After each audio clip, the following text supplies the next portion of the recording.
This is Public Access Lost Transmissions Part 17. We do not have Shane today, but it's okay. We shall press forward. Let's do a bit of recapping from last time. I know that Natasha has watched the videos, so Natasha is caught up, but nevertheless, we'll do some recapping for viewers as well.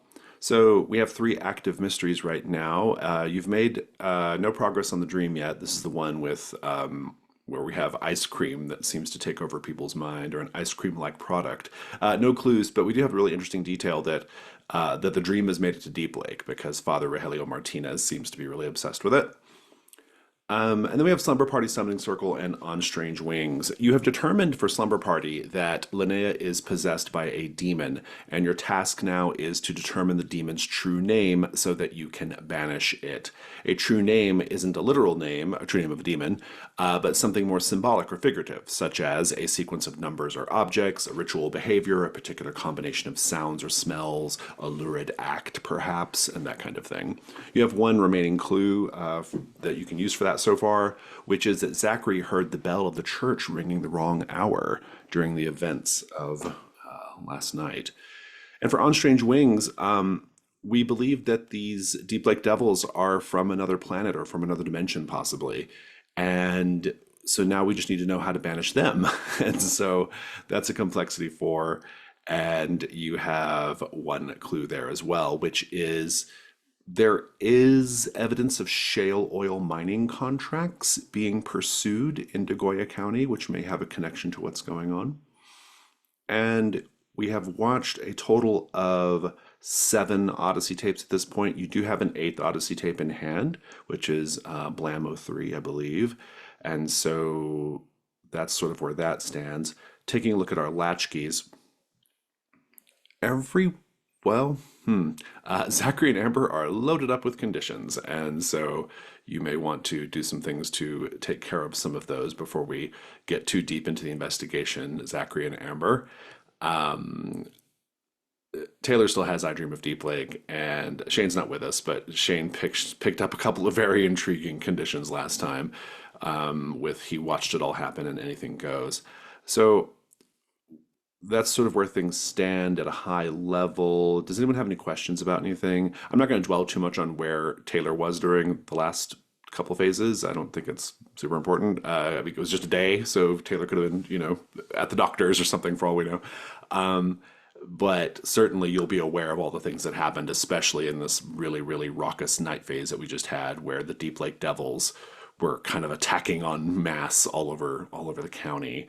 And I think that probably also puts On Strange Wings really, really front and center in everyone's minds. And so that's something to also be mindful of. But if there are no other questions, we can just start diving right in. So we are going to have a little bit of, I wanted to have a little scene with Zachary and Samantha in particular as like in the early morning of following that last night phase, because we never really learned why Samantha was there, why she was at the bridge. That's when Zachary almost literally ran into her. And then if we want to have a little bit of denouement with Wayne, we can do that as well, Amber. I'm not sure what else there is to do there, but I'd be maybe just curious to get your thoughts on how that night kind of wrapped up for the two of you. In fact, I'd like to start with that. Amber, you and Wayne are probably really bonded now or something. I don't know. How did it go? How did all that wrap up?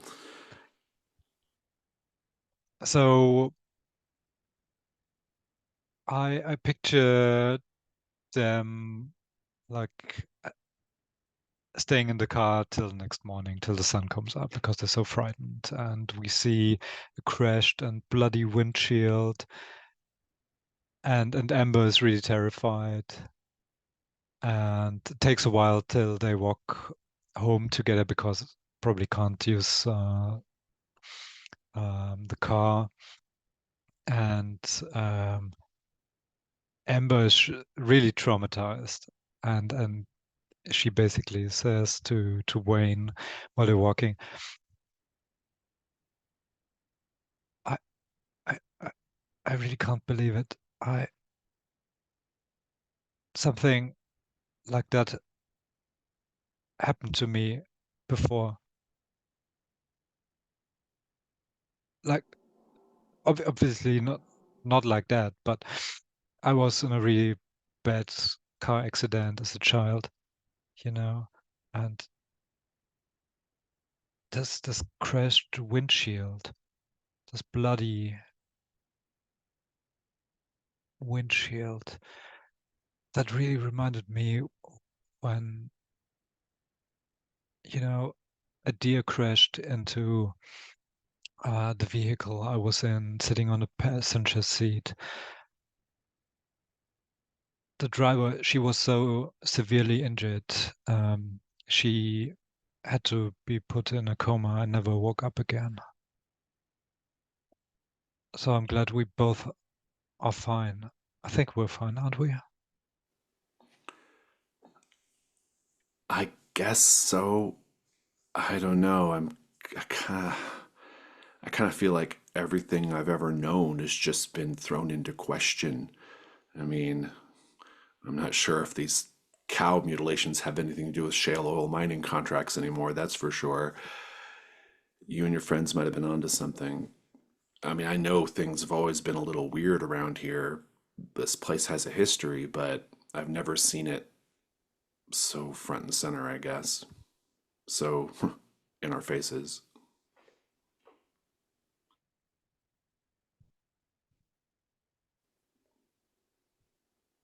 Yeah.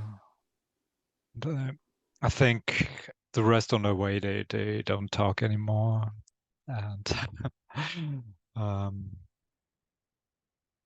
that's probably a scene. Zachary, what does the rest of the night and the morning look like for you and Samantha? Well, I think Zachary would be trying to lay low from Renita in case. We don't Well, know what happened to her. Yeah. yeah, he's definitely hoping something happened to her, but in case not, she may recognize the vehicle. And I think other than that, he's going to try and get Samantha home. She says, whatever those things were, does that have something to do with what's going on with Linnea? I don't know yet, but I wouldn't rule it out. And I I'm came to the. sorry you had to see this, but Mm. at the same time, I'm kind of glad that someone else has, so that I know I'm not going crazy. I was I was trying to meet Silas on the bridge. What happened to Silas? There's no easy way to say this. Those things got him. God. I'm sorry. He was in the car with me, and I got lucky, and he didn't.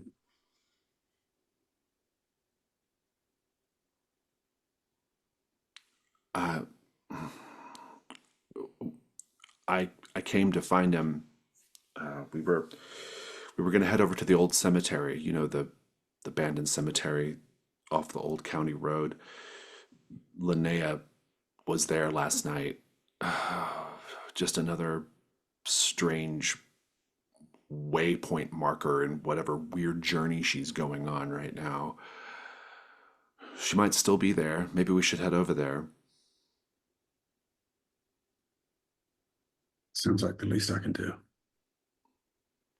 I think that'll be the first part of your day phase then, is going to the old cemetery to see if Linnea is still there. Let's check in with Taylor, and I think if it's okay, I'd like to put Amber and Taylor together just so that we can justify Taylor knowing what happened. Yeah, maybe have a So, nostalgic Of scene at course. some point. yeah, we can. If you want to try to set that up, you definitely can. But Taylor, where do we find you this morning? I am watching the news and at the same time listening to the radio news and at the same time reading the newspaper. Lots of reports of these attacks, and everybody has a theory about what's going on, but clearly no one really knows what's going on exactly. Yeah, and I'm puzzling together bits and pieces and marking passages in the papers and I love stuff it. like that. Yeah, make the meddling move with reason. Gladly.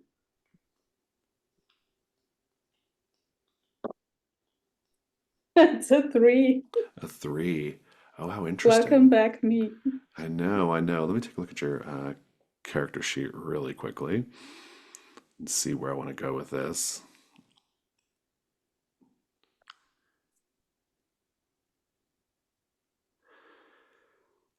Okay. I think that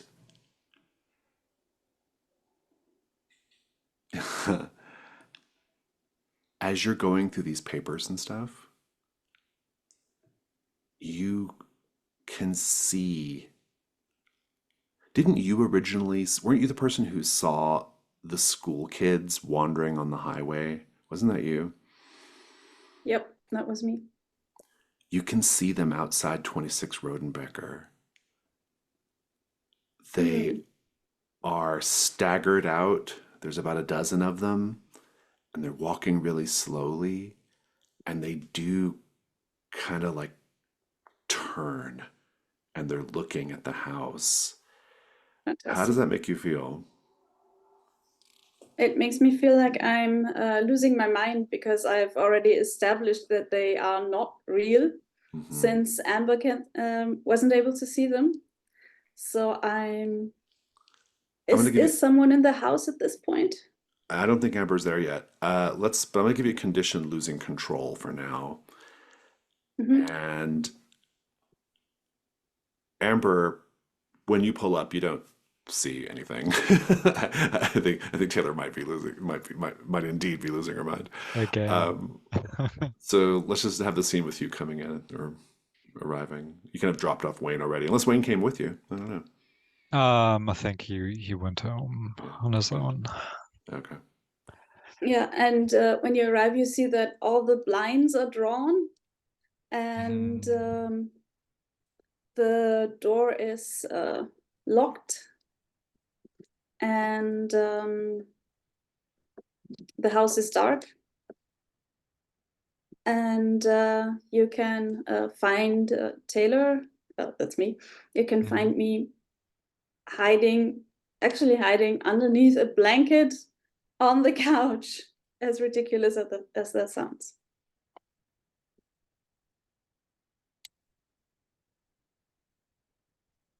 Taylor? Are you... Oh, thank God, Amber. Are you all right? I grab her and I bury my head in her shoulder and squeeze my eyes shut. The school kids are back. The school kids I saw on the side of the road, they're outside again. I think I'm going crazy. Yeah, I'm sorry to hear that. Maybe, you know, this place plays tricks on you. So... Or maybe I'm just doomed to go crazy and end up in the nut house. I don't know.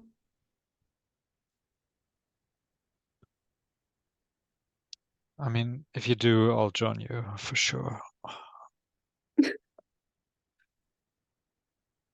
But what's with those school kids? I don't get it. It doesn't even make sense. I mean, like, dreams usually make sense somewhat, but this? Did you see them anywhere before?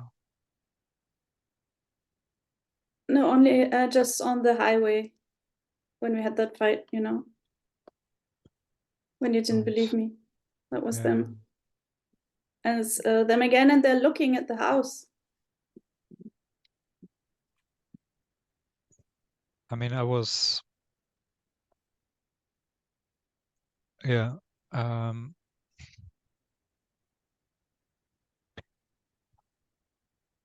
I was kind of... No, not kind of... You know, you've probably heard about the attacks of those creatures, and I Yeah. was outside. Well, fortunately it was in a car with Wayne. Are you okay? Well, I mean, I'm alive and he's as well. I've got bruises. I should have.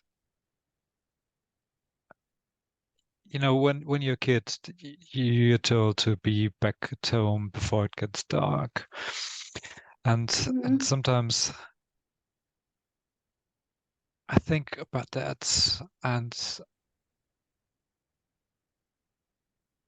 when I was a kid, I thought, oh, you know, as soon as I'm grown up, I can do whatever I want. I can go to bed Stay whenever I out as long want. as I want. Exactly. I Yeah. don't have to be at home before the lights go on. But now I think maybe there was a valuable lesson. Maybe in Deep Lake you should. I grab the blanket and also wrap it around Amber so that we're like, Yeah, we can cuddle for a bit. I like it. yeah, Do you want to make a case for clearing conditions here? I mean, I think maybe if you're feeling a little more in control, Taylor, you can probably go ahead and just immediately clear that condition if you want. yeah, I think Yeah. a little bit. And maybe shaken, Amber? Yeah. Yeah. And maybe there is a clue to be found in all of these newspaper reports and clippings after all. But in any case, you all get to define one, so think on what that might be. Let's check in with Zachary. Zachary, the old cemetery is an overgrown cemetery that hasn't been in use since the early 20th century. It's just outside Deep Lake off an old county road. There are crooked rows of poorly tended headstones, and there are a few large crypts belonging to long vanished families of prominence from the area. Let's paint the scene, but only players whose latchkey have marked the fathomless well can answer, but I think everyone has. And that question is, as Samantha and Zachary step through the bent and rusty gate of the old cemetery, in what subtle ways do the dead show they are happy to have visitors? I'm sorry, could you repeat that? Yeah, as Zachary and Samantha step through the bent and rusty gate of the old cemetery, in what subtle ways do the dead show they are happy to have a visitor? Thank you. I think in contrast to the expectation of when the kind of great gate creaks open, you might expect some birds in trees to take flight at the noise. Actually, a few birds land on a nearby tree, and it's almost like someone wound the movie in reverse off a flock of birds exploding up into flight. A gentle breeze starts blowing and carries with it the scent of freshly bloomed spring flowers. I was going in the same direction, so um,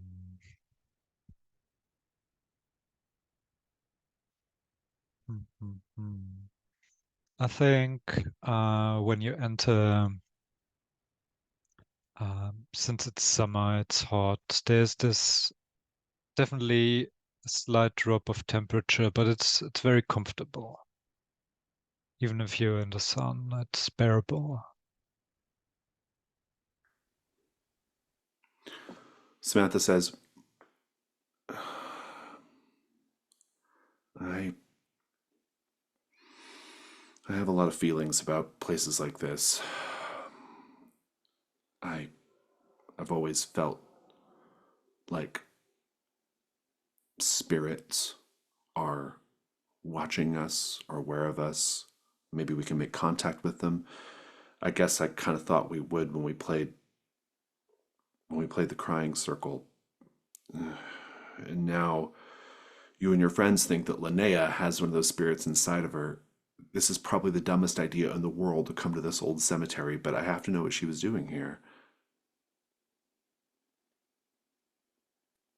yeah, given what happened last night, I'm not really feeling too scared by spooks and ghosts right now. There are worse things out there. Yeah, I So guess there are.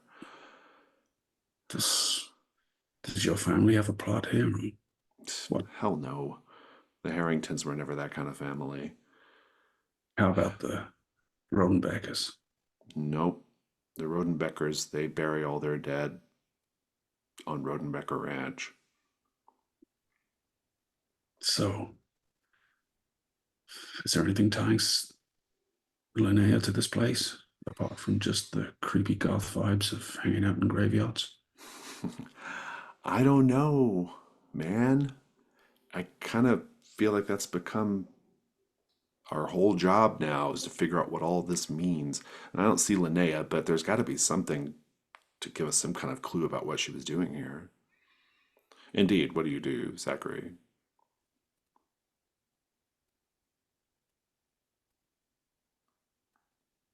I think,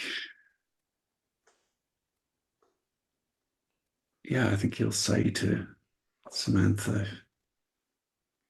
you know, I know this sounds crazy, but you saw what I saw last night, so you know I'm not totally full of shit. Yes. My friends and I think like something's gotten a hold of Linnea. Okay, yeah. We need to figure out what it is and And how how to we get rid of can. it. Right. Right. So So what do we do here? I don't know, maybe if she came here, it was something to do with it rather than something to do with her. Okay, I can accept that. She's kind of looking around. She's like, I Let, this. let's see Right. if this, hell, I don't know. I'm no detective, but like any signs of someone having been here at one of these graves in particular. That's I good. don't Maybe know. like looking at the ground or something like that. Right, yeah, like Yeah. are there any fresh flowers? Are there any signs of someone having been Mm-hmm. sitting somewhere or, Make the meddling things move. people would have left behind? Yeah, make the meddling move with reason, I would say.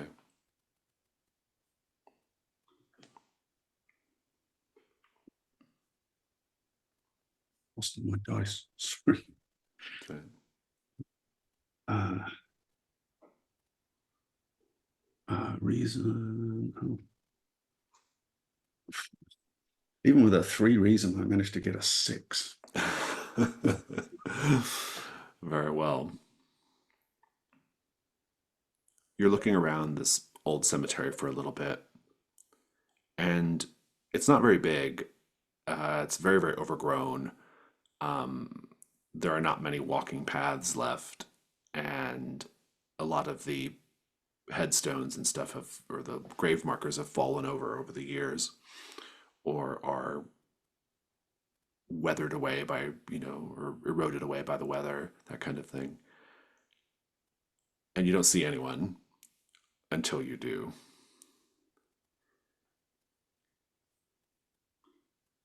An old man. No, not an old man. Well, he is an older man, I guess. It's Father Martinez. He's at the old cemetery. And I don't think you've met him yet, Zachary, but he is a priest based off his the way he's dressed, and he's got salt and pepper hair, and he's actually eating a tub of the dream when he comes around from the other side of a mausoleum. And he says, I came here looking for Linnea too. I think I know where she's got off to.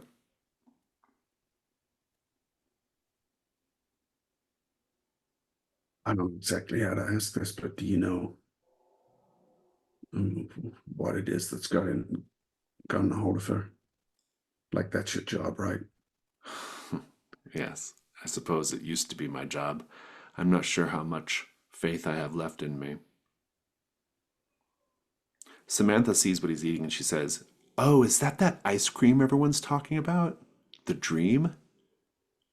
And he kind of instinctively, like, kind of pulls it close to himself. But then his pupils dilate a little bit, like, but visibly. And he says, actually, it is. Would you like to try it? And he passes over his container of dream to Samantha.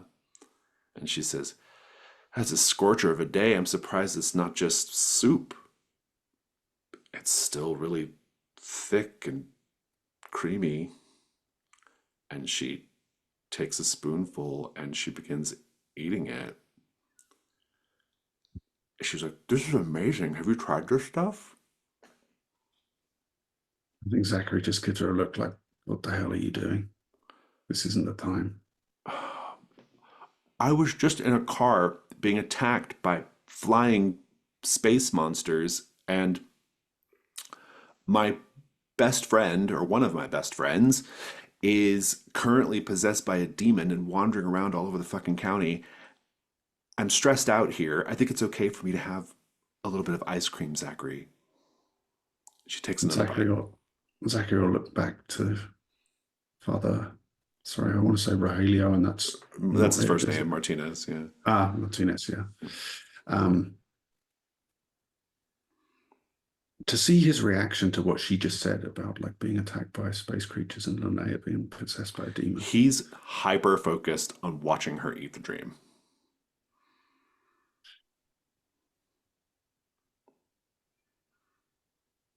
What do you do? So, Father, you know about like possession. I take it, right? Like what should we be looking for? Samantha says, do you have more of this stuff? He says, yes, my child, I do. In my car. Samantha. She says, this is amazing. It's so good. Is this stuff like frozen crack or what's going on here? Come on. Father Martinez says, Father Martinez like takes her by the shoulder and he says, he looks at you and he says, Ms. Rodenbecker, I think I saw her walking toward the old meatpacking plant about a quarter of a mile up the road.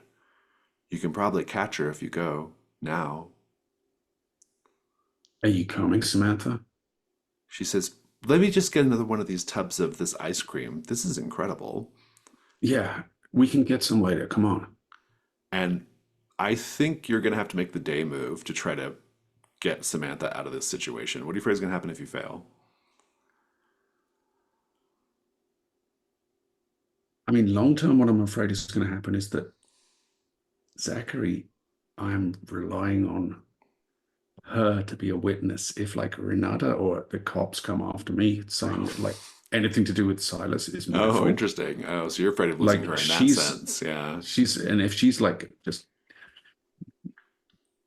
going nuts and disappearing off with some crack dealer ice cream guy, then he's not bad.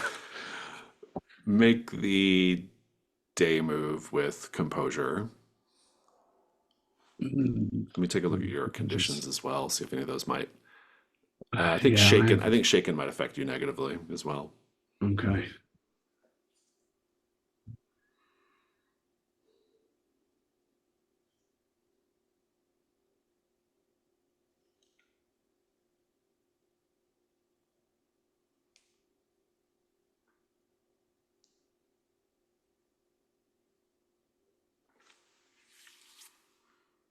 On the dice, I got a 4, 2, and a 6 plus 2, so that's a 6 plus 2 is an 8. Okay. We'll come back to that in a moment. Clue, Amber and Taylor, what might you have stumbled on? Do you have that ready? Yes. So among all these newspaper articles about the monsters and stuff, there was a photograph of the kids from the Odyssey tape and my hallucinations at Uncle Jimbo's museum, gathered around the strange orb. The orb. Okay, good. Yeah. Love it. Well, so after that scene is concluded, what are the two of you doing? Amber, thoughts? This is for like the remainder of your day.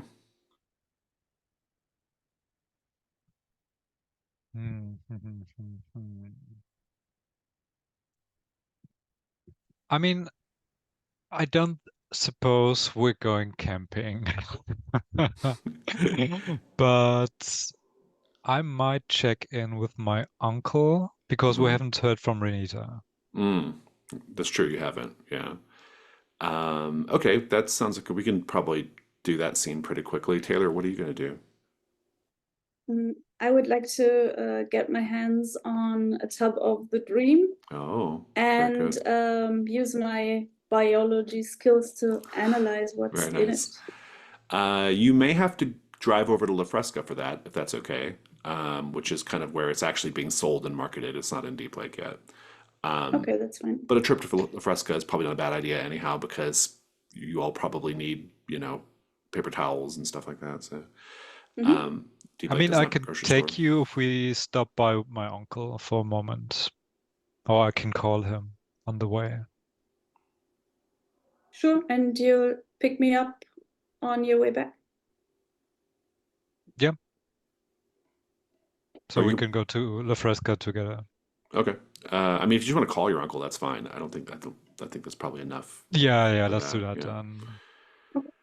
then. Yeah, you can call while you're on. Call him while you're in the car, and he picks up and he says, "Renita, is that you?" Oh, wait, sorry, I didn't see the number. It's me, Amber, Amber. are you okay? I mean, you've probably heard the news. There was some. All these like weird attacks. Yeah, it's Yeah, crazy. exactly. I was actually, I was outside. Well, fortunately in a car, so didn't get Did you injured or did you anything. see them? Are you? Yeah. Oh my God. Oh, this is nuts. Hey, I have. can you promise me to be careful and not go out at night? Well, yeah, well, absolutely. Hey, listen, I haven't heard from Renita yet. I don't know if I don't know why you or any of your friends might have heard from her, but I don't. Maybe she's just too busy with all these weird attacks. I don't know, but she hasn't even called to check in or anything. Oh, wow. But I mean, yeah, did you try the sheriff's office? Yeah, yeah, no, Bill hasn't seen her. He's got a lot on his plate. I don't think he's too worried about her. I think he thinks that maybe she's just helping people. I don't know, but anyway, if you hear anything, will you just let me know? Sure. Great. And he'll that's what you know so far about Renita and that situation Mm, and your uncle. fair enough. Let's talk about La Fresca. La Fresca is just this is basically like a 10-15 minute drive away. It is the only like proper town in the county. Like it actually has more things in it. You can actually like kind of live there in a more realistic way. La Fresca. La Fresca is like many, many towns in this part of the country, has streets that are laid out on a very neat grid. There is a towering memorial dedicated to the people who lost their lives in the La Fresca Senior High Prom fire of 1986. It's this kind of statue thing that you see when you first drive into town. And you see the first chain restaurants you've seen in weeks. There are not chain restaurants in Deep Lake, but there are here. Let's paint the scene, everyone. At a glance, how do we know La Fresca is the commercial and civic heart of Degoya County?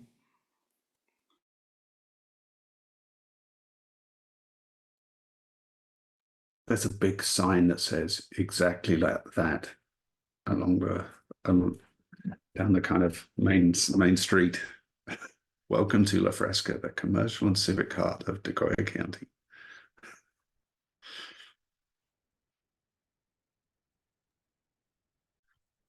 Um,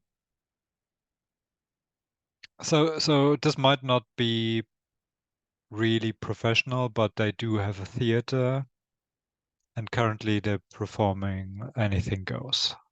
Oh, very interesting. And almost all the cars we pass have some shop or another advertised on them, like with big stickers. Come to this shop or that shop or Yeah, whatnot, with the address always La Fresca highlighted. I love it. I love it. Yeah, so that's La Fresca, and those are some of the things you see as you sort of roll in. There is one grocery store. It's the grocery store that you all probably made some trips to over the course of your time in Deep Lake just to stock up on things. It's called the Janie Neighborhood Market. And is that where you're heading to get your dream or somewhere else? Yeah, sure, why not? When you when you get to when you get to the market, you see, and this is a really odd thing to see in the middle of a weekday, you see a bunch of people lining up outside the supermarket like it's not open yet, and all of these people are standing in line to get in. And yeah, so what do you do as you pull up? Do you think they're all trying to get their hands on Dream?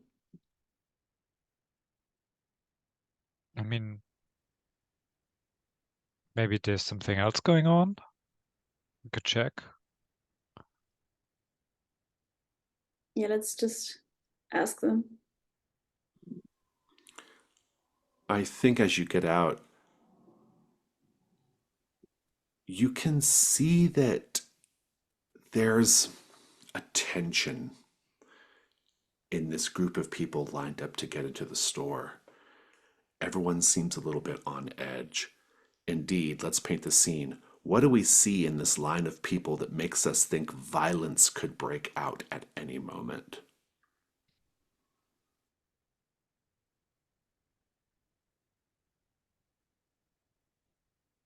I think there are kind of like minor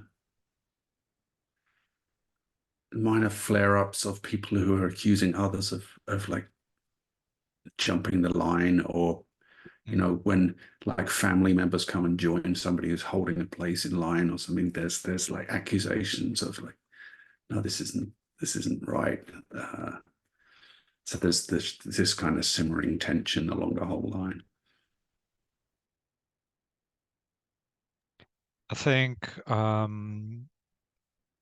rather in the front of the queue of the line, a woman just has fainted because she's dehydrated. There's so much heat, and there's arguing who's next in line and whether she can come back or not. And people are yelling that if she comes back, she has to go back at the end of the line. And most of the people look somewhat deranged, like dressed in their pajamas still, or in clothes stained by what's probably a dream. And Hopefully the dream. yeah, they in ominous white stains, they look at each other suspiciously, and some look like they've jumped out of bed. Some look like they've just escaped an insane asylum. Fantastic. I want to just see how the two of you are going to approach this situation, and then we'll cut back to it. But for now, like Amber, what's your approach here?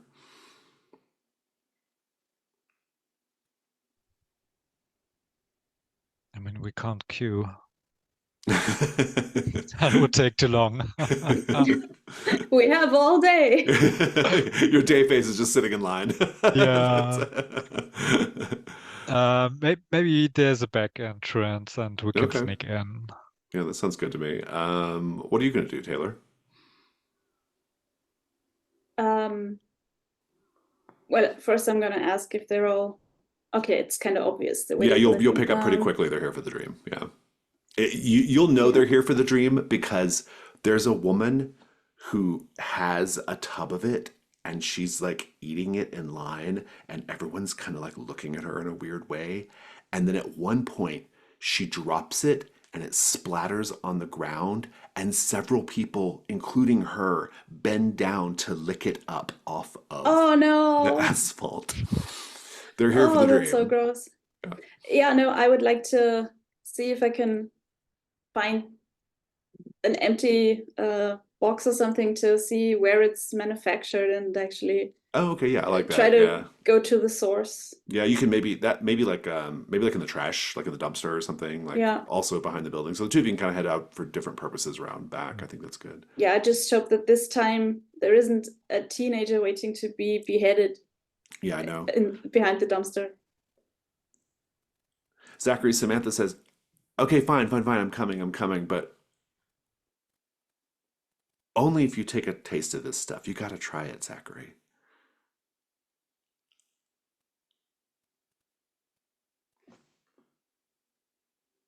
I Come on, give me a spoon. She does. I'll reluctantly try a bit. Say that again, Rob. You kind of cut off. I'll reluctantly try just a little spoonful, and in a kind of rushed way, like I want to get out of there. The dream is. It's interesting. It's a little bit like marshmallow fluff, but creamier, much sweeter. It's almost just entirely sweet. It's the kind of sweet that makes your teeth hurt. And the smell of it is cloying, perfume-like, with perhaps just a note of vanilla.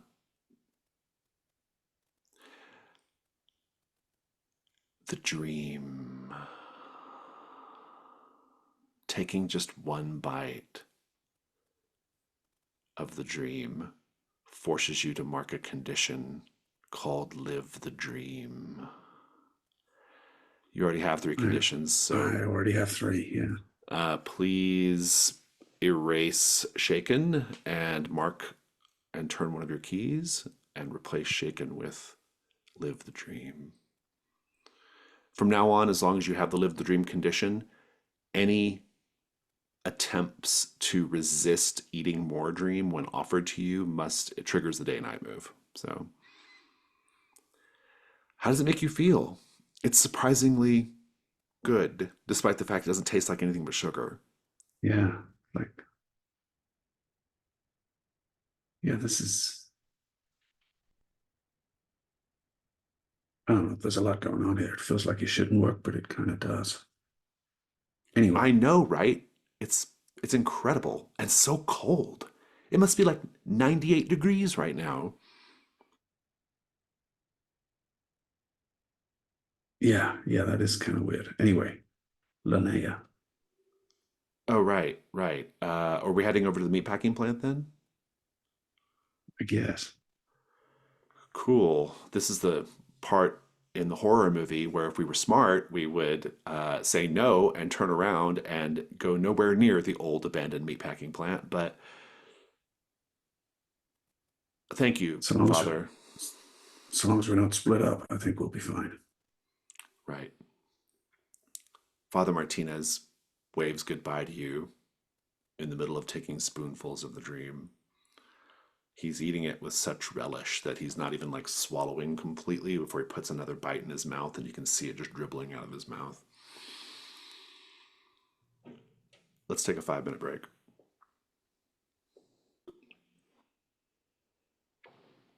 Amber and Taylor, when you head around to the back of the grocery store, you actually see something maybe even better than old discarded boxes in the dumpster. You see a dream delivery truck with some workers offloading cartons of the dream into the back of the grocery store. And so that means the back receiving door is open, Amber, and there is direct evidence of the people who make this stuff, Taylor. Um, so what do you both do at this point?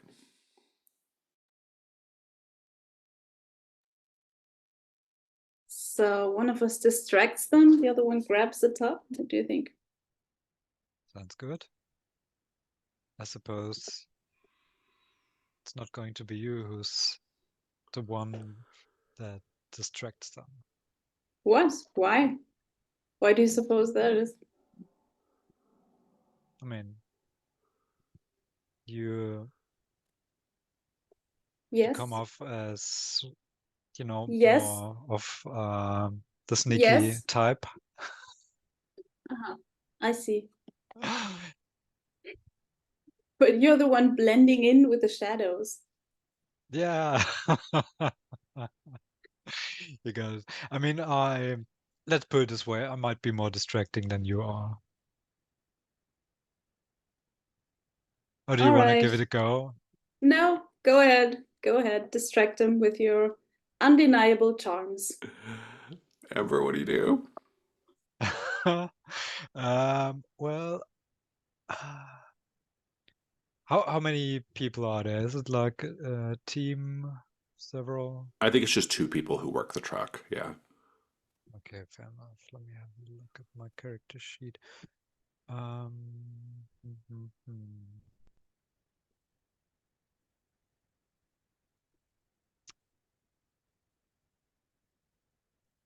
I think.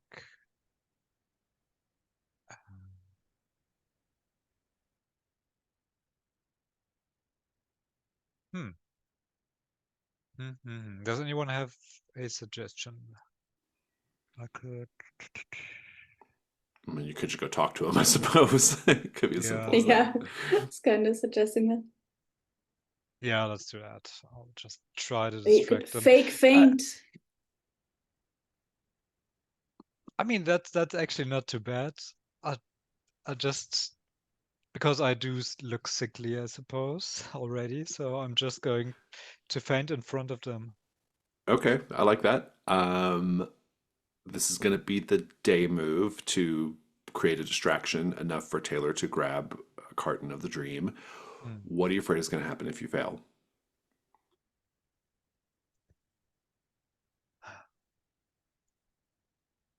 I think they will have pity with me. They do notice that it's fake, and they will feed me the dream because in their opinion that's actually my plan. I like it. Just That's to very good. Yeah. Go ahead and roll with composure. Let's see how you do. That would be so embarrassing. um, if only I had my dice, but here they are. I've got bruises and I dream of deep lake. I don't think those will affect you with what you're doing. All right. So that's 7. Okay. I think the only complication I'm going to put on it is just I'm going to also make Taylor roll to grab the ice cream. But you've created the opening. What? Give us the scene. What does it look like there?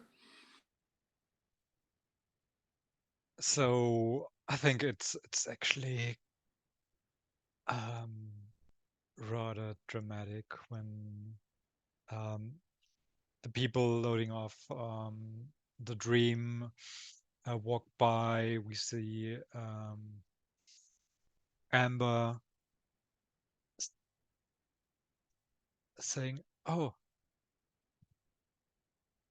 I didn't take my meds. I think I have to sit down. Do you have some water?" And then she just pretends to lose conscience. I think they actually they are going to be distracted, but not in the way you think they would be. They're not Mhm. distracted because they immediately go and rush to your aid. They're distracted. They're distracted in a way that they are looking at you like you're some sort of curious creature that's just wandered into their midst.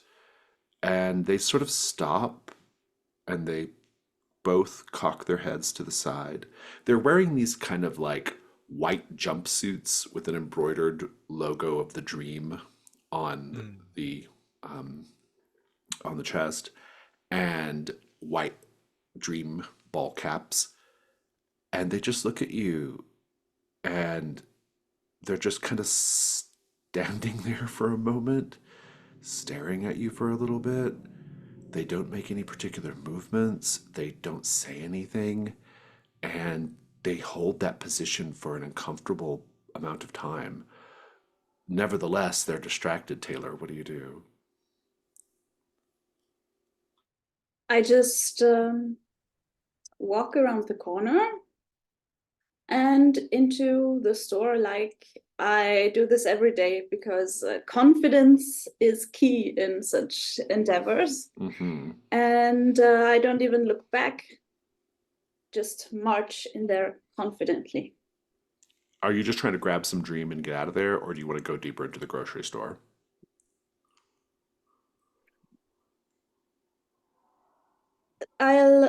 That depends on what I see in there I think when you when walk I in, look you'll inside. you'll see like they've stacked up some uh little trays of the dream. Like they've kind of stacked them up there, kind of like in the back. This is like the back receiving area of the grocery Mhm. store. Um, and there are grocery store workers occasionally coming back and taking those and moving them into the store itself. So you kind of have you could kind of approach it any way you want. Yeah, no, that doesn't sound like it would be interesting. So I would just grab one and tuck it underneath my shirt and walk out with the same confidence. Make the day move with composure. What are you afraid is going to happen if you fail? Yeah, of course, I'm afraid that they'll know that I don't belong here and they get a hold of me and maybe call the cops or whatever. Mm-hmm. Roll with composure. Let's see how you do. I have composure.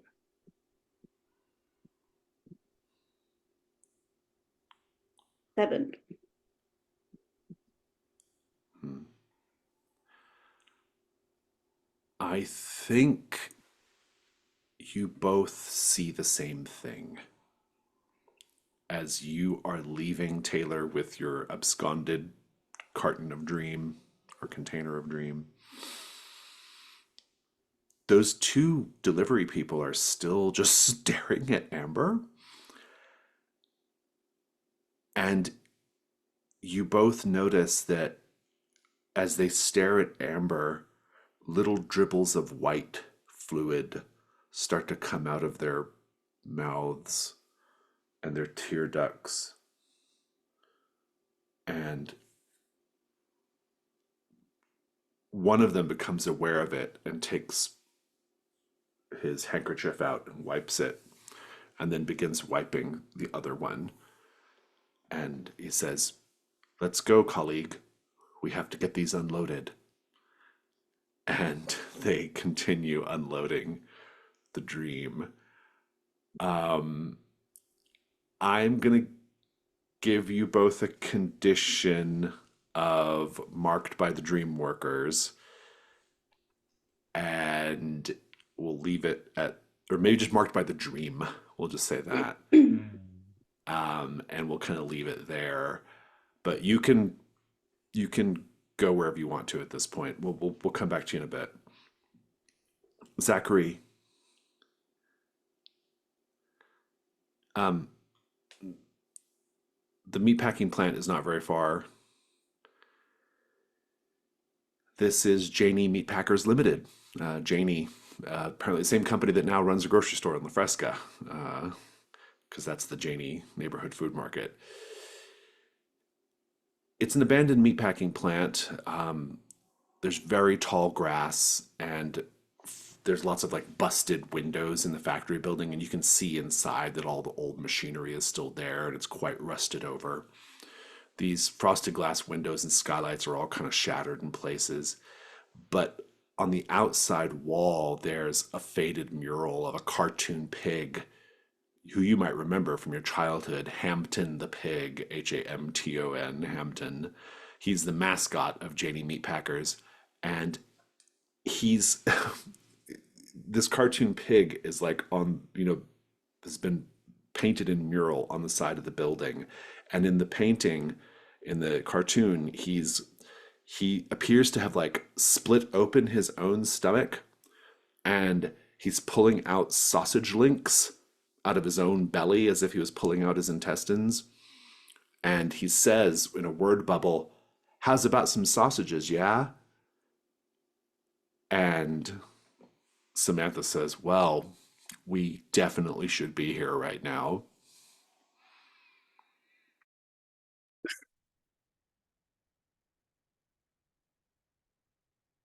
Well, let's not split up and take a look around. Right.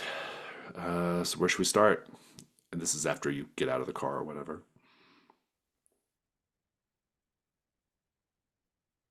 I don't want to just start shouting Linnea, but do you hear anything?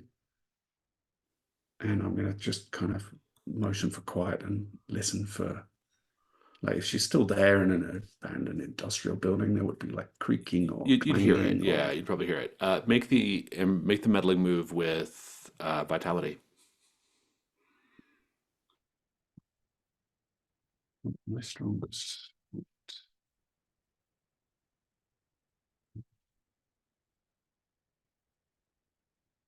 Oh, 11.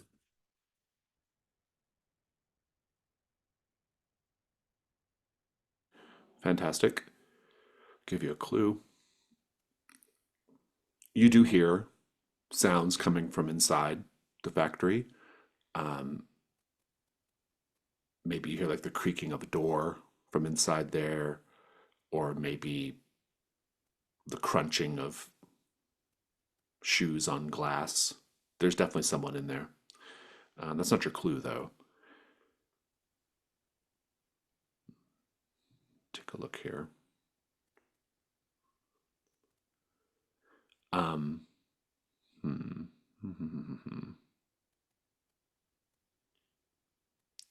Your clue is that in the midst of all of this,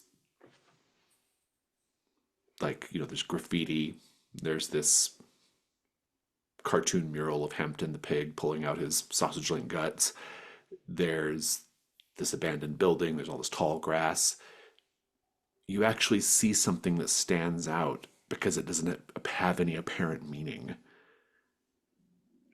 Someone has spray painted a sequence of numbers underneath the Hampton mural. And that's the clue.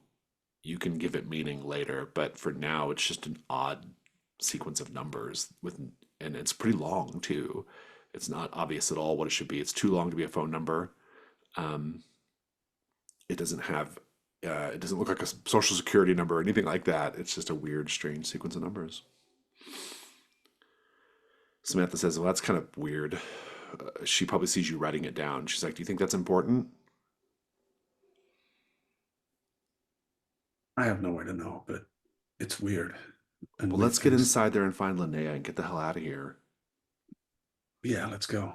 And I think as we hear this sound of kind of shoes on grass, once he's done writing down, Zachary will just kind of step through the open doorway and shout, "Linnea!" You do continue to hear noises coming from deeper inside the plant. You go inside? Yeah. I'll make sure Samantha is like that we're not getting separated accidentally. Yeah. But follow the sounds of the.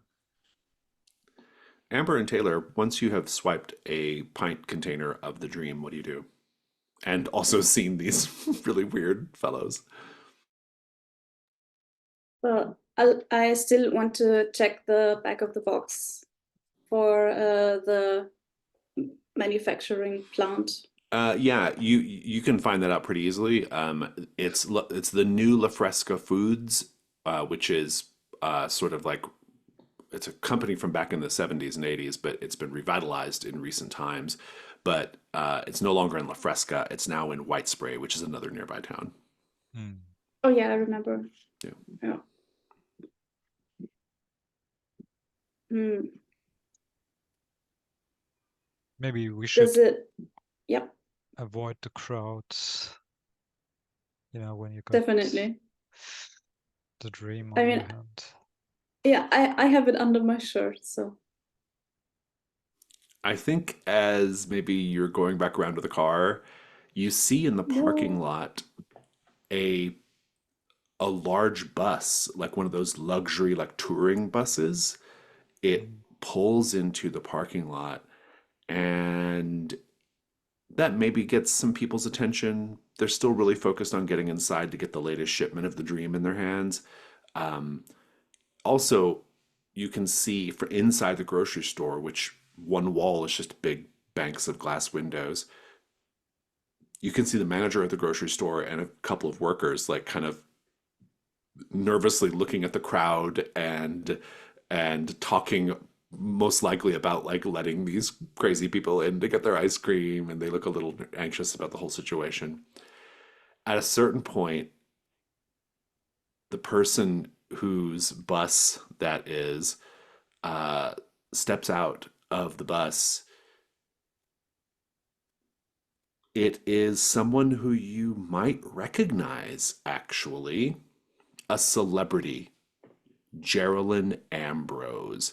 Now, Geraldine Ambrose is the star of the once popular, now canceled teen horror comedy show Muffy the Zombie Killer. It ran for 6 seasons. And she is here in La Fresca for some reason. She steps out of the sort of like, she kind of steps up to the exit of the bus, and she's kind of standing there at the little steps at the top. And a couple of people are kind of looking at her, but they don't want to lose their place in line, so they're not getting super close to the bus. And she gets up and she kind of holds up her hand and finger guns, and she's like, "Bang bang, take that, deadhead." And she does a little pose, but then she's not really getting much of a reaction from the crowd. And she's like, well, great. And then she goes back inside the bus. And so now that's happening as well. There is a celebrity here. What are the two of you doing? What do you think she's doing here? I've got no idea, but I need an autograph. You can hear somebody from the line say, "Oh, I think she's here because they're getting ready to film the national TV spot for the dream. She's going to be the spokesperson." And they're Oh, now talking about that, to each other. Yeah. then we should definitely talk to her. But let me get that dream to the hearse first. You could do that, no trouble. Yeah. Then what? I think we'll knock at bus's door.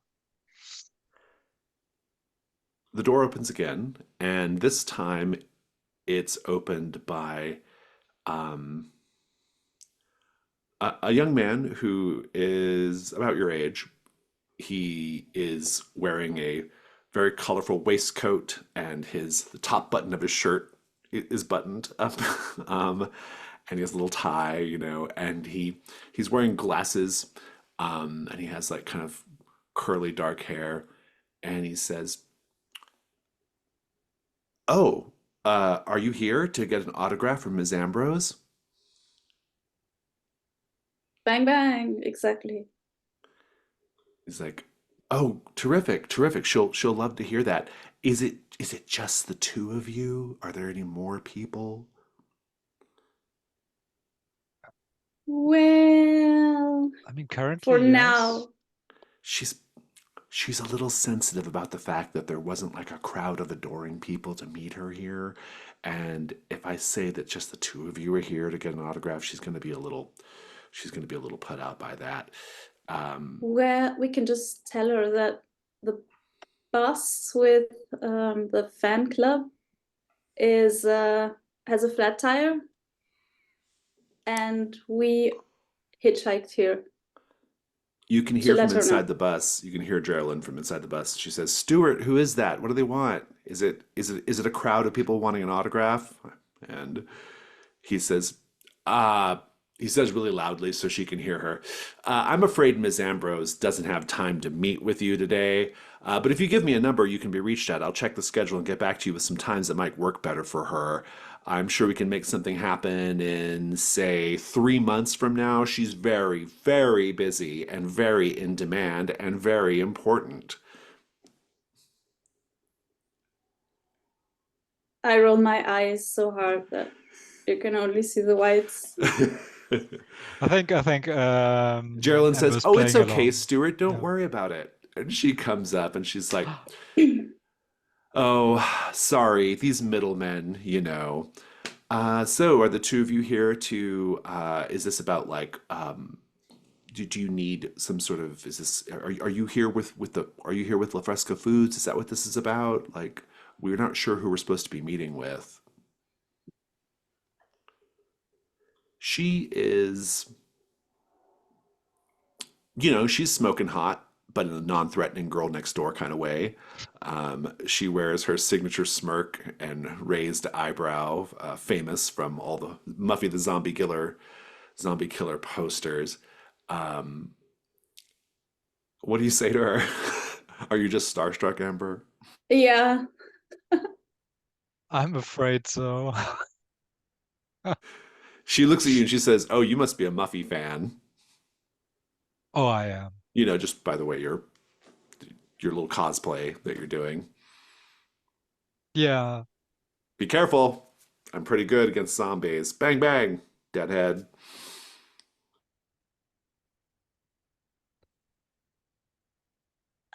so are you early for the shoot?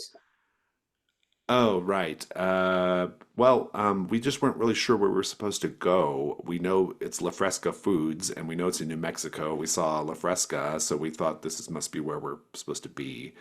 Um, I I don't know a lot about this ice cream. Um, Oh, we actually know where you have to go, I think. oh, okay. Oh, yeah, good. Okay, great. Yeah, we can take you. Well, yeah. Okay, cool. Why don't You you come see, on the because it bus? used to be in La Fresca, and it's still called La Fresca Foods, but currently the company is situated in White Spray. Right, right. Here, why don't we come inside the bus? I don't want any paparazzi to see me and take pictures. You know how it is. Sure. Yes, of course.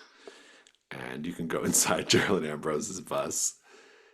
And Um, I'm going to say today, this is the best day ever. Amber, come on.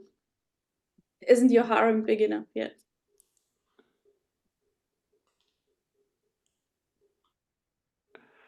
and Never.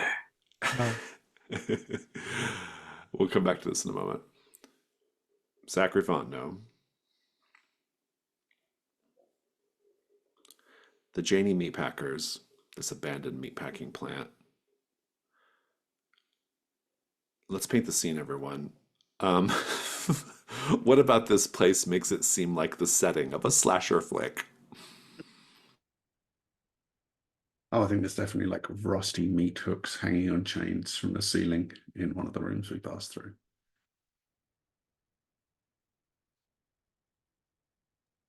There's chopping blocks with cleavers still sticking in them. I think there's this one room where the workers used to hang out, and there's some bunk beds and some leftover over beer bottles, and you can clearly tell teenagers come here to spend time unsupervised. Oh, yeah. Just asking for it. What do you do, Zachary? Keep moving toward the sound and calling out, Linnea. I want the night move to keep your composure in this space. I know it's not nighttime, but I feel like it's warranted here. What are you afraid is going to happen if you lose your nerve or if this just ends up being a really bad idea? Either it's not Linnea or it's a hostile Linnea who doesn't want to be found. It's worse than that. It's not Linnea. It is, in fact, a very hostile individual who will kill one of you. If you wish to continue searching inside, pick up your dice and roll with composure.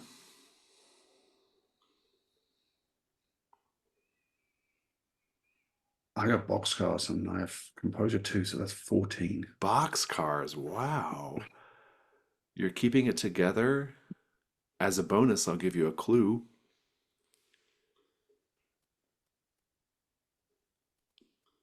The clue is, take a look here.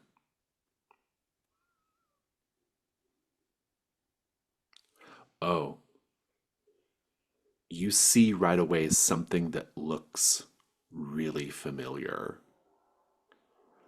On one of the interior walls, there's like a there's like a um there's basically like a big chalkboard on one of the walls, and someone has written on the chalkboard what appears to be the game board of the crying circle, this weird ritual circle. Samantha says, I recognize that. That's the crying circle. I never played that game, but yeah, you think that could be. Wait, It's gotta be. were you not at the introduction of Slumber Party? I was not. Oh, okay. So you weren't there. Yeah, she's like, yeah, that's definitely okay, sorry, continue. That's got to be connected, right? That's got to be. Uh, yeah, What's do you think so, Detective Holmes? I mean, yeah, it's certainly connected. Sorry, that was mean. yeah? We're all under stress here. I get it.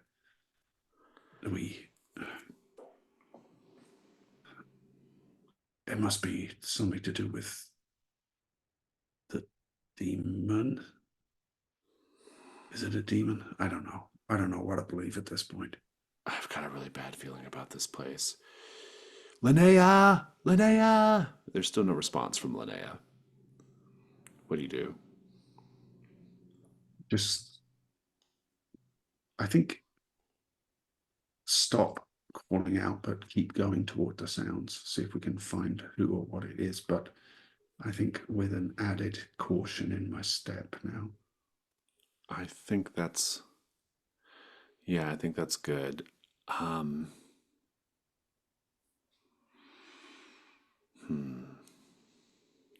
As the camera pans away from the two of you, we can see something that you two haven't seen yet in the factory.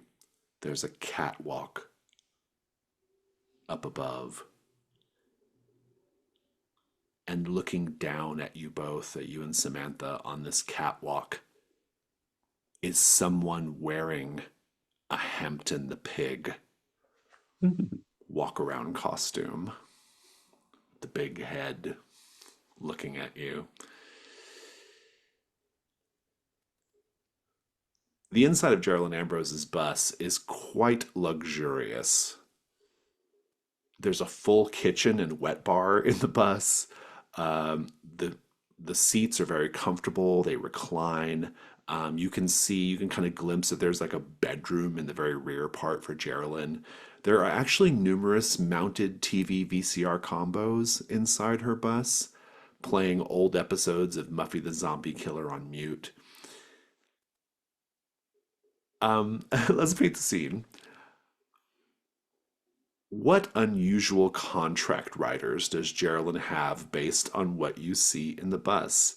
A contract writer, for folks who don't know, is like a special thing that's put in a contract.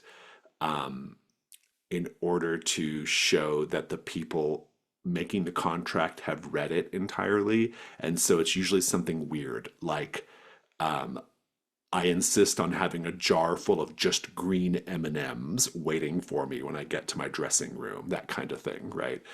We see some contract writers sent over from La Fresca Foods inside the bus. What do we suppose it is?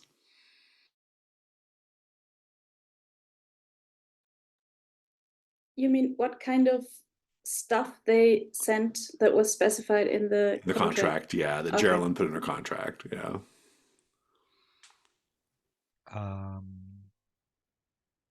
It's There's a usually very dozen, weird things. Yeah. yeah, there's a dozen white hummingbirds.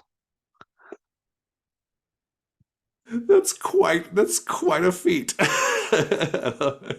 gonna cage. What? Birds do not come What? cheap. Uh, I Must be was some very, thinking, very fine bars on the cage. it's crazy. what else? They're not caged, they're flying They're around. just flying around. I can't top that. No. Okay, well that might be sufficiently weird enough, I think. Unless you have I think there are. I was trying to think of something that would like catch Amber's eye. So I was thinking there's like a selection of kind of Halloween cupcakes with like spider Oh yeah. Good. spider frosting on the top. Yeah, that's good. It's good. Maybe And zombie there's hands. Yeah. Go ahead. and there's a jacuzzi still in its packaging. They have a wrapped up jacuzzi on this huge bus. This is absurd. I love it. Okay. Geraldine says, sorry, it's pretty crowded in here. Don't mind these birds. It's all a little chaotic. So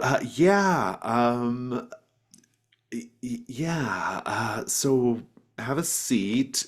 And like, yeah, you can see the hummingbirds like attacking each other in front of you. Because as Rob notes in the chat, they're very territorial apparently. And so like that's a thing happening. And she's like, maybe those weren't a great idea, Stuart. And Stuart makes a note for next time. She says, right, so White Spray, where is this town at?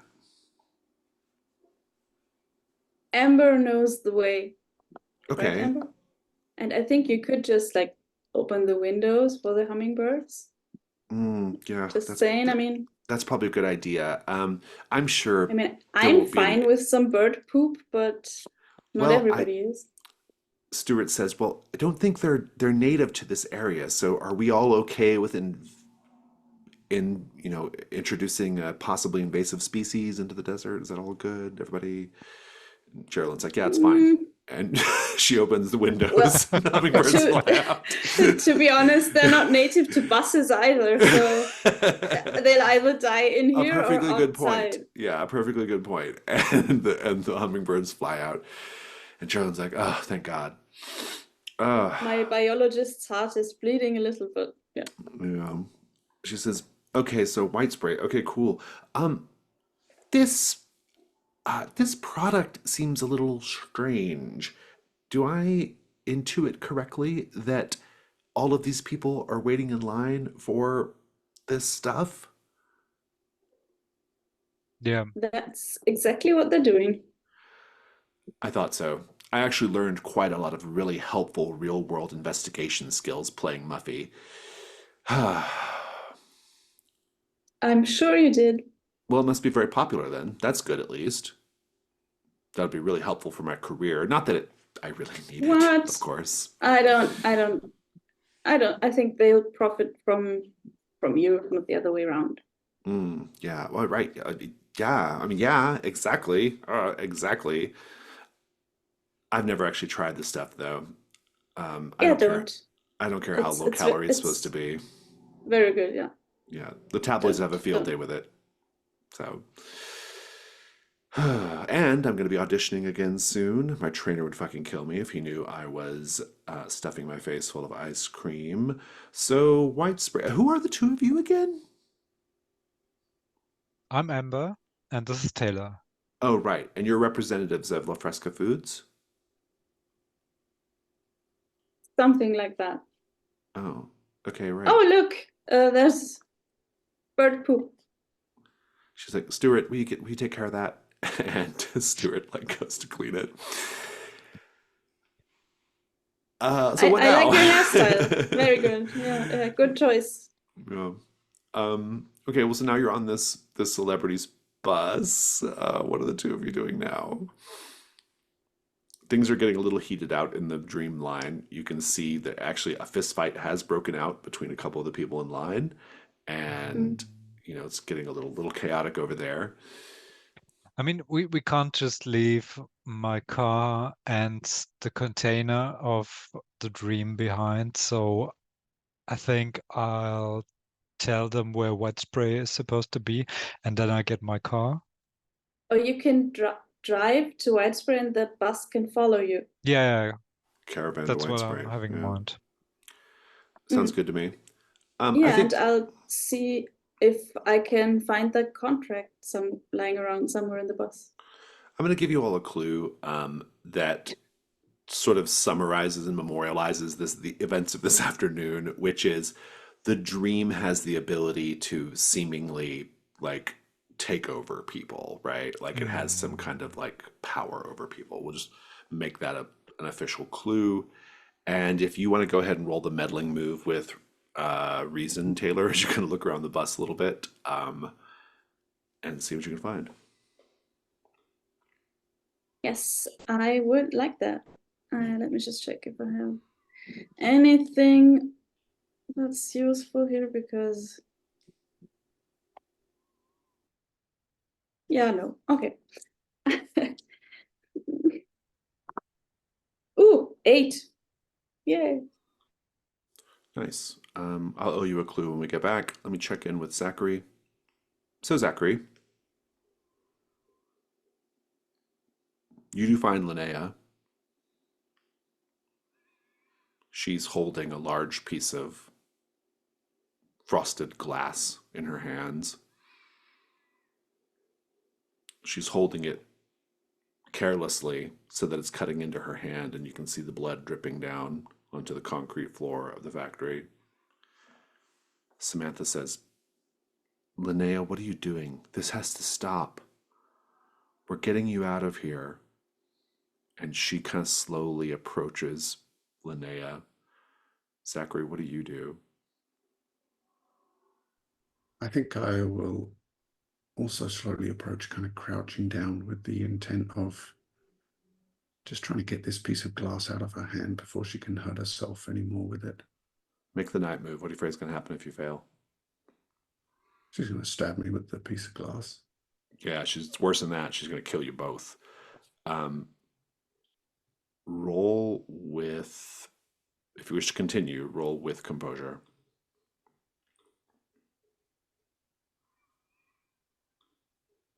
10. Nice. Please go ahead and describe how you safely get the glass out of Linnea's hand. I think as Samantha's talking to her, we both kind of crouch down next to her, and Zachary just kind of takes her hand really gently, and as Samantha's talking, he just kind of eases her fingers open and takes the glass. And looking at it just to see if there's anything special about it or if it's just a regular piece of glass from this factory. If it does appear to be anything special about It's it, not. I'll It's just a take piece it of with glass me. from the ground. It's just a piece of glass Okay, you picked yeah, up from then- the ground. Yeah. Yeah, then I'll just kind of put it aside gently. I don't want to throw it because I don't want the crash to be, upset her and I'll look at Samantha and say, what do you say we take it back to Rodenbecker Street? I think that's a good idea. Come on, Linnea. And as you're making your way out of the factory, Samantha stops and she says, wasn't there a big meat hook on a chain hanging in front of the exit. I remember we had to push it aside to get in.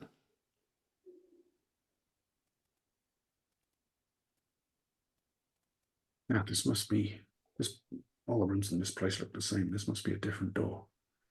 No, it's definitely not. That's definitely the way we came in.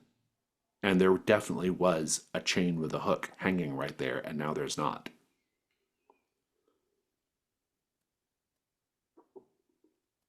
Well, shit. And at that moment, you hear a shuffling from the darkness.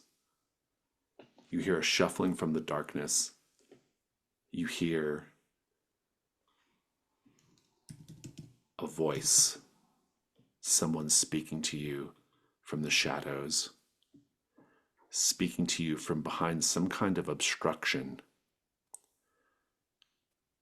Indeed, you can see it's because they're talking from behind a large fiberglass pig head.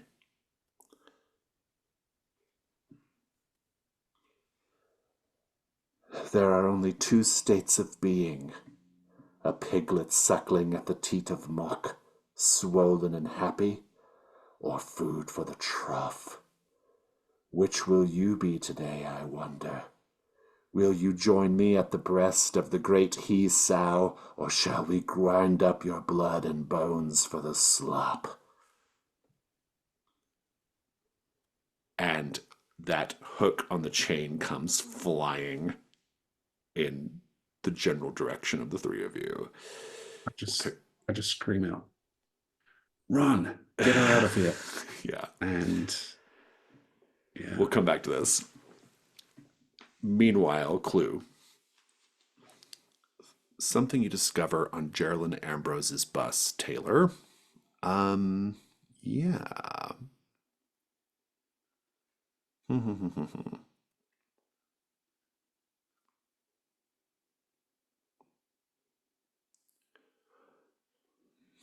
Give me just a moment. I'm looking over my clue list.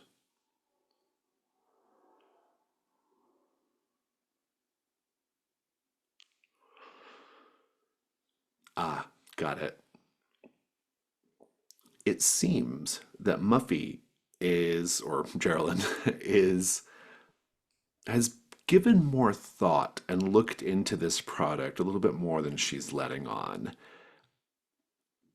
Of course, why wouldn't she? She learned certain investigation and survival skills and instincts from her 6 seasons playing Muffy the zombie killer.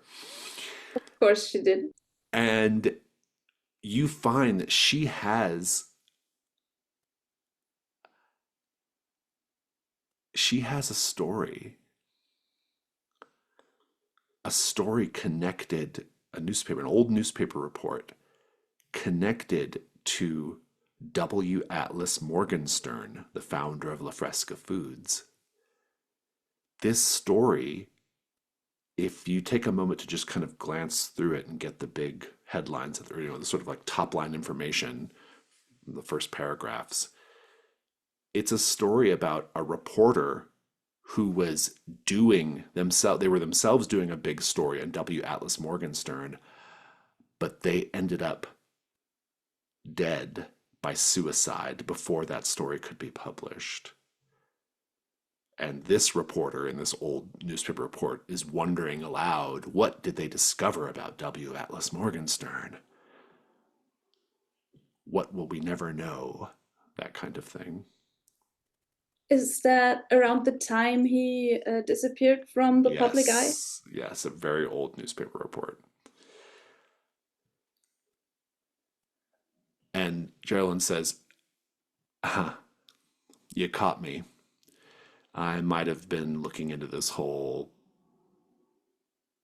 the dream thing a little bit more than I let on. What do we know about W. Atlas Morgenstern? Are you his employees?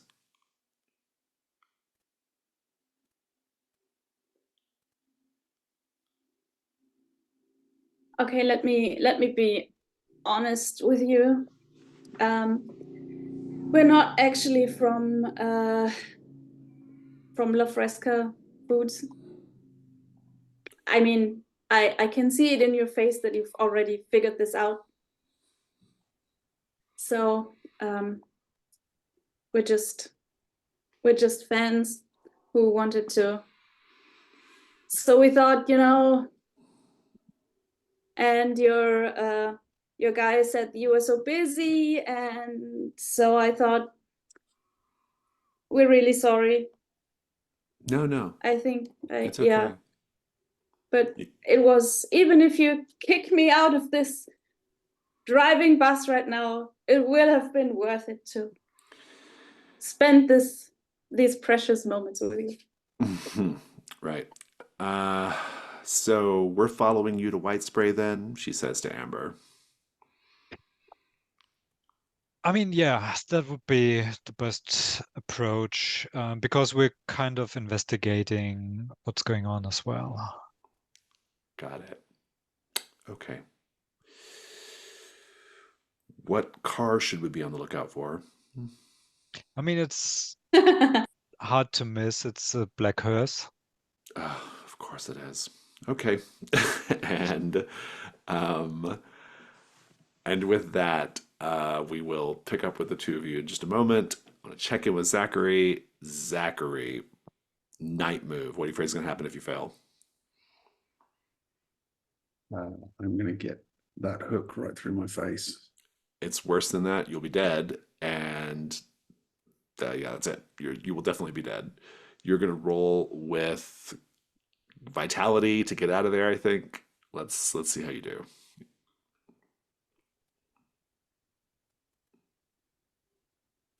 Look at anything to give me advantage because there's no way the dice can stick with me for a third roll in a row.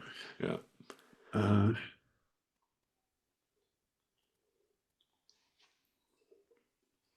Yeah, I don't see anything. That's a flat roll because my vitality is 0. And that's a 5. 5.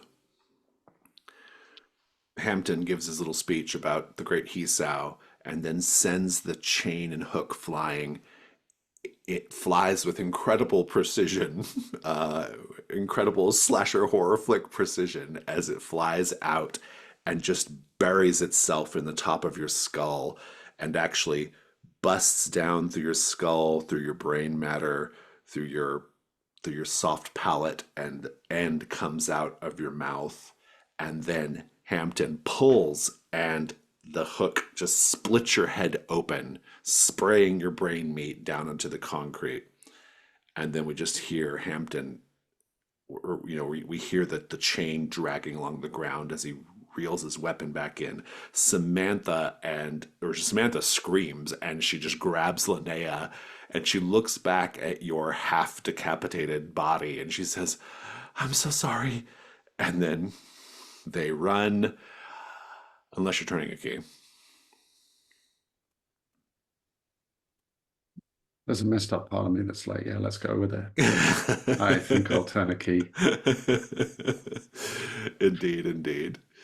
Is that like your third key today or something? Second today. Yeah. Second, yeah. I want to check in with the other group. Are you both riding in the hearse, or is one of you with Geraldine in the bus? I mean, you could stay in the bus if you want to. Yeah. Okay. Okay. I thought so too. I don't have any reason for asking that. I'm just, other than just making sure I understand what things look like. Let's talk about White Spray. White Spray is it's a tiny town, even by Degoya County standards. It makes Deep Lake look like a metropolis. It's just a single small street with a few boarded up storefronts. You can see a sort of whirlwind of litter swirling as a strong wind blows through. You pause in the road as a group of coyotes that seem like they truly do not give a fuck trotting across the road. And it's up in the mountains, so you do have to drive up into the mountains a little bit, or the sort of hills, and there's a lot of tree coverage. Let's paint the scene. Many years ago, during the golden age of Hollywood, White Spray was a resort town for the rich and famous. That's all gone now, but you can still see some very faint traces of that time. What do you see?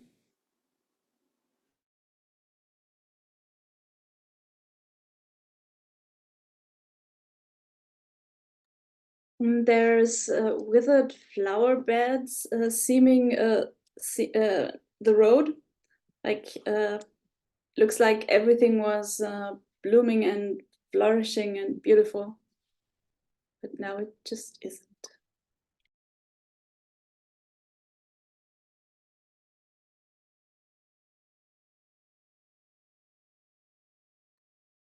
Yeah, around one particular building, there's a beautiful wrought iron fence, or a once beautiful wrought iron fence that had kind of decorative ironwork roses all strewn throughout it. And at some point over the years, somebody's crashed like a truck through it. So there's just a huge like section ripped up and like twisted in a crazy angle, and then the plants are actually growing through it. The kind of hardy desert scrubby plants.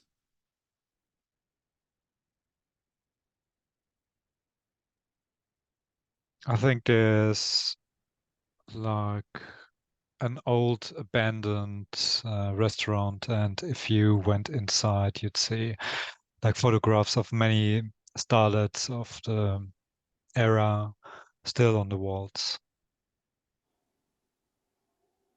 We'll pick up this day phase with Taylor and Amber investigating White Spray when we meet up again next time. For now, I want to check in with Zachary and find out, Zachary, how do you instead escape with the others?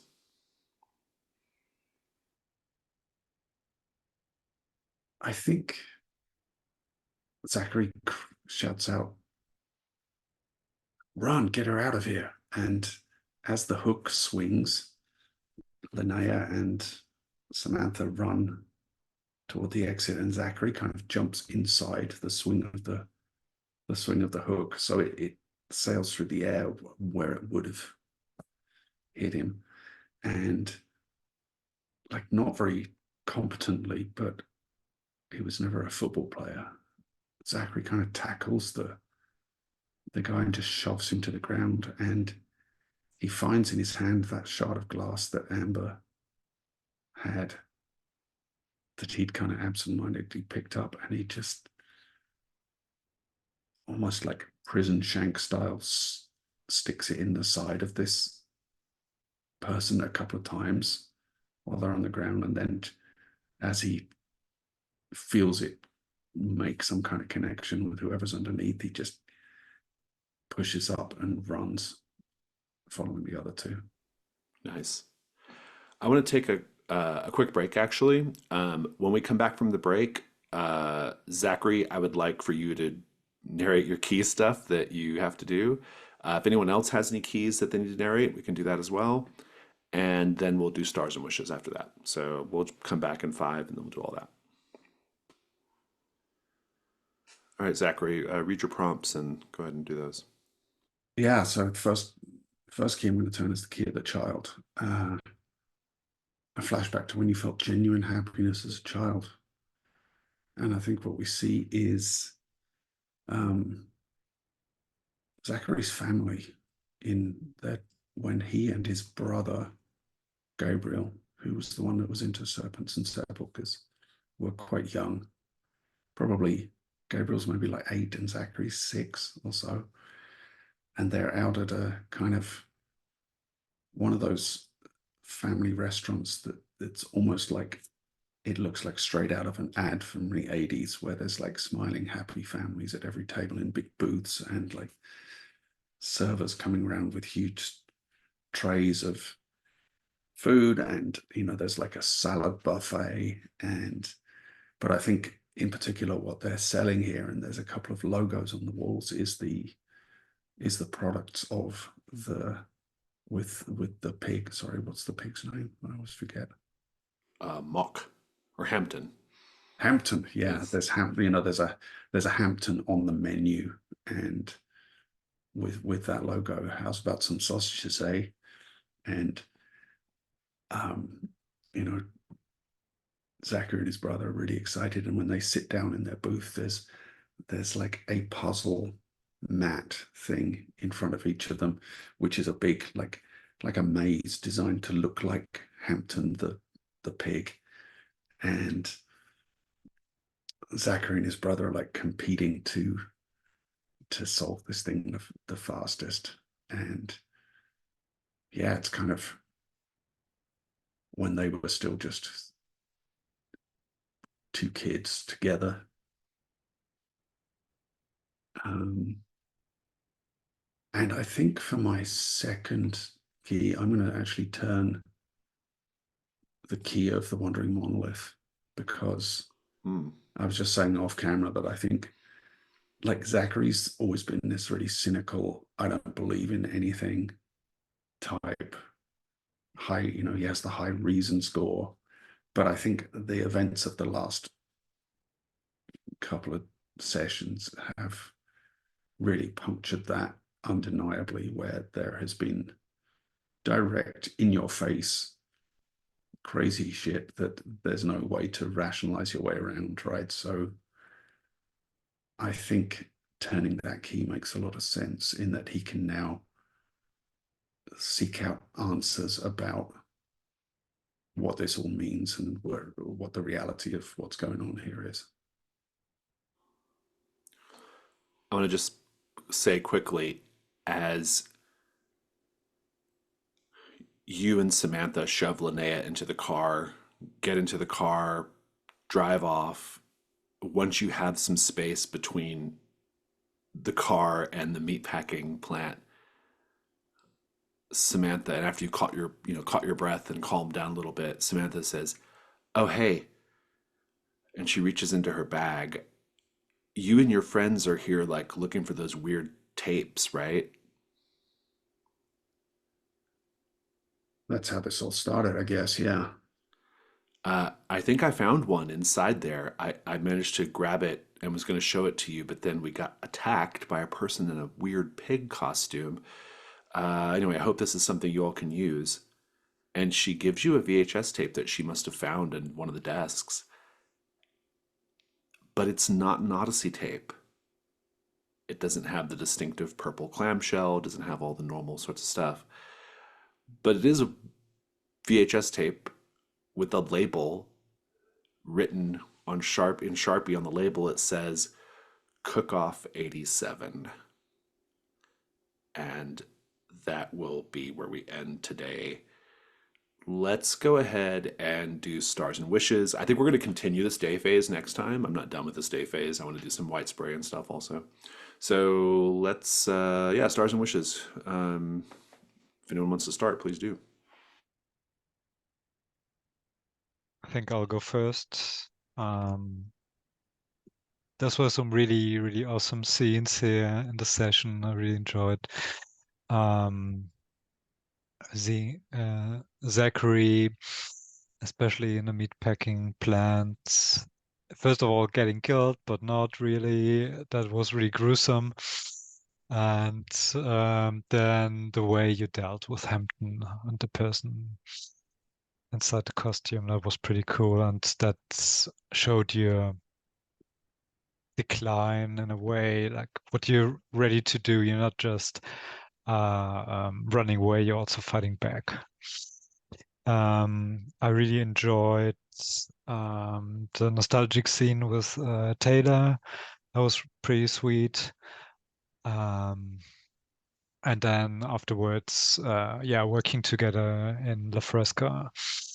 And I really enjoyed how you portrayed the people under the influence of the dream. It's definitely something I'm going to steal when I run it. And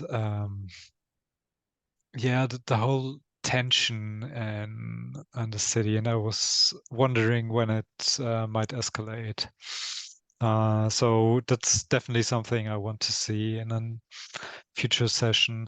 And besides that, I mean, the cook-off, that's really enticing. So we have to watch that at some point. That's not a wish. Because yeah, I do have a vague idea what might happen if we do. Yeah, this is a really fun session. I'll second all the stars that Michael gave. I actually really enjoyed all the stuff on the bus with Geraldine. I thought that was really, really fun, and I also enjoyed the kind of Scooby Doo creeping around the behind the grocery store stuff. That was really fun also. But in particular, I really loved that weird tension between Taylor and Amber that came out in that one, like when you're talking about like who's the more like distracting person or whatever. Like that whole conversation was so like it really like felt like where your relationship is at this point, and so it's pretty great. And also just the kind of playing off each other with Geraldine Ambrose, and I love playing Geraldine Ambrose. She's one of my favorite NPCs to play, and so that was really fun. Had a good time with that, and yeah, I also really enjoyed bouncing back and forth between Samantha and Zachary. Also, we got a couple of good like double like team ups, in this session, and so that was a lot of fun. I'm really happy you went to Janie Meatpacking because that's a great set piece. I love that location in this game, and yeah, we're at a point in the campaign where the everything is really hostile and dangerous, and like there's lots of like opportunities to be killed, and so it's fun to see those kind of more horror elements shake out. I also hope that you all watched the Cook Off '87 tape, and I was happy that I was able to slip that in there. And yeah, just a good time. We'll be excited to have Jack and Shane back. And yeah, it's a good session. Yeah, I've got a few highlights from this week, like in terms of what happened to me. I think I thought it was really interesting, like Zachary and Samantha kind of bonding and teaming up, and I wanted to kind of push that as far as possible, and like maybe even continue on, because now we're all going back to Rodenbecker Street.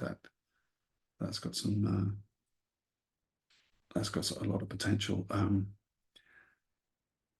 In terms of everything else going on, I like a couple of things jumped out at me, like Taylor just spinning this line of bullshit to explain what they were doing was great, and I really liked like Amber's just extremely starstruck, clammed up reaction when she met Ashley, and then a special star for the 6 white hummingbirds on the rider, because that's just so weird, the craziest thing I've ever heard.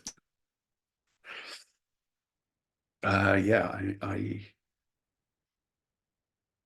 kind of know what to expect, maybe from the cook-off thing, but that's going to be strange, and I'm really looking forward to Zachary meeting the man in. I want to say the man in the sun mask, but the big man. That's yeah, Big man. you're not too far off. Yeah, yeah, right. Yeah.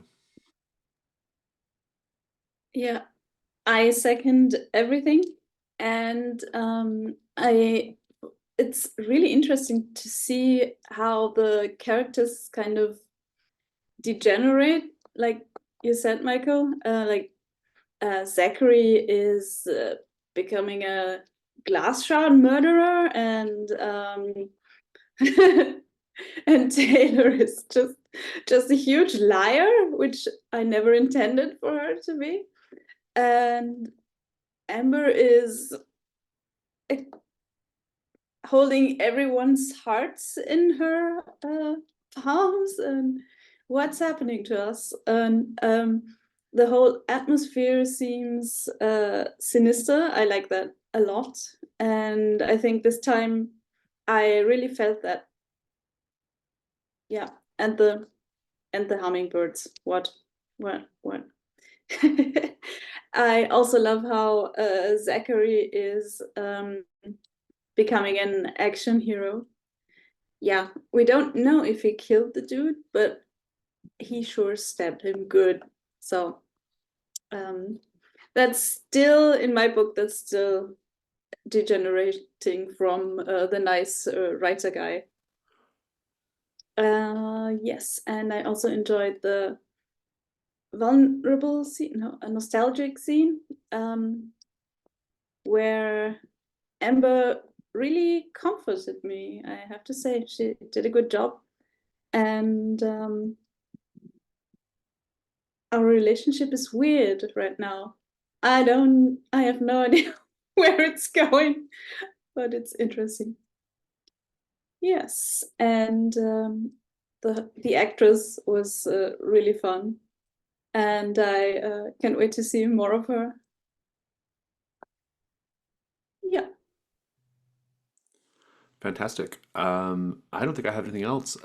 Just very excited to keep going with this day phase. I love White Spray, and I love all the stuff around White Spray and the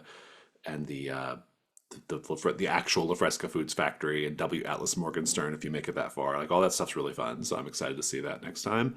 And I think that's all I've got. Anything else before we go?